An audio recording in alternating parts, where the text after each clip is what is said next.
చేరాల్సిందేనే ఏ పార్టీలు చేరుతాం అనేది ఏదైతుందో నిర్ణయం అయినాక మీ ద్వారానే తెలుపుతా అని చెప్పింది నేను.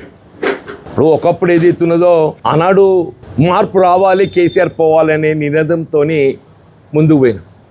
ఇవాళ పరిస్థితి చూస్తుంటే మార్పు రావాలి, రేవంత్ రెడ్డి పోవాలనే నినాదం వస్తుందని చెప్పంట. పరిస్థితి ఆనాటికి మార్పు చూడండి అంటారు మీరు. కేవలం 2 సంవత్సరాల కాలం మన ఎన్నికలు చేసినటువంటి వాగ్దానాలు నెరవేర్చులో ఏదైతుందో, మన ప్రజల ఆకాంక్షల మేరకు ఏదైతుందో నెరవేర్చలేకపోతున్నాం. కాబట్టి this is one of the example. Revanth Reddy గారి నిర్లక్ష్య పాలనకు ఇదొక అర్థం పడుతుందని చెప్పంటున్నాను నేను. రేవంత్ రెడ్డి గారి నిర్లక్ష్య పాలనకు సంక్షేమ కార్యక్రమాల అమలు ఒక అంశం, ఇలా ప్రాజెక్టుల నిర్వహణ అనేది ప్రధానమంటున్నది. అటువంటి ప్రాజెక్టుల నిర్వహణకు సంబంధించి వీళ్ళు కేవలం ఉత్తర తెలంగాణకి పరిమితం కాకుండా యావత్ తెలంగాణకు జీవనాధారమైనటువంటి ఇవాళ ఈ ప్రాణహిత నదీ జలాల వినియోగంలో ఏదైతుందో రాష్ట్ర ప్రభుత్వం దృష్టి కేంద్రీకరించలేకపోవటం.